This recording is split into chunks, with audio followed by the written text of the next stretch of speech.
आज मी बनवत आहे कोशिंबीर एकदम सोप्या पद्धतीने आणि खूपच टेस्टी बनून रेडी होते। अगदी 5 मिनिटाच्या आत बनून रेडी होते। मी येथे हिरवी मिरची, गाजर, टोमॅटो, कांदा, काकडी, त्याचबरोबर कोथिंबीर हे सर्व एकदम बारीक असे कट करून घेतलेले आहे। तुम्ही बघू शकता येथे।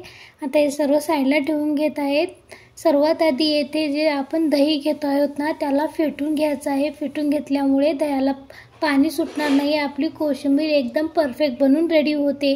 आपण जर डायरेक्ट यामध्ये सर्व मिक्स केला तर याला पाणी सुटल्यासारखे होईल आणि आपली परफेक्ट कोशिंबीर बनणार नाही।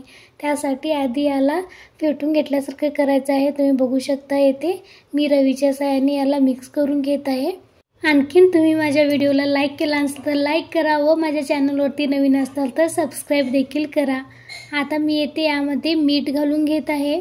मीठ आधी घातल्यामुळे छानपैकी मिक्स करून होतो, म्हणून आधी घालून याला मिक्स करून घ्यायचं। त्यानंतर जे आपले कट करून ठेवलेले साहित्य आहेत ना ते नंतर न घालायचं, आधी मीठ घालून मिक्स करून घ्यायचं आहे। अशा प्रकारे जर स्टेप बाय स्टेप केला तर एकदम परफेक्ट कोशिंबीर बनून रेडी होते। तुम्ही 4-5 तास ठेवलात तरी याला पाणी सुटणार नाही। आता मिक्स करून झालेलं आहे। जे आपले व्हेजिटेबल्स आहेत आता यामध्ये एक एक करून यामध्ये मिक्स करून घेऊयात। तुम्ही बघू शकता येथे। आणखी याचबरोबर तुम्ही कशा प्रकारे बनवता तेही सांगा आणि माझी रेसिपी कशी वाटली कमेंट्समध्ये नक्की सांगा। आवडल्या चॅनलला लाईक, शेअर आणि सबस्क्राइब देखील करा। आता मी इथे सर्व एक एक करून यामध्ये घालून घेत आहे।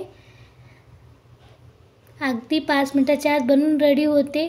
जर तुम्हाला वाटलंच तर तुम्ही याला तडका देखील देऊ शकता। 1 चम्मच तेल घेऊन त्यामध्ये कढीपत्ता घालून याला तडका देऊ शकता, नाही दिला तरी चालेल। असेही खूप मस्त लागते। आवडलंच तर तसेही करू शकता। आता याला मिक्स करून घेऊयात। अशा प्रकारे जर तुम्ही कोशिंबीर बनवलात ना 1 चपाती जेवणारे माणूस 2 चपाती नक्की जेवील। खूप छान बनते अशा प्रकारे केला तर। आता येथे आपली एकदम परफेक्ट कोशिंबीर बनून रेडी आहे। तुम्ही हा माझा व्हिडिओ शेवटपर्यंत बघितल्यामुळे तुम्हा सर्वांचं खूप खूप धन्यवाद। चला तर मग पुन्हा भेटूया अशाच एका छानशा रेसिपी बरोबर। अशाच प्रकारे नवीन व्हिडिओ पाहण्यासाठी माझ्या चॅनलला जाता जाता सबस्क्राइब करायला विसरू नका। नक्की सबस्क्राइब करा।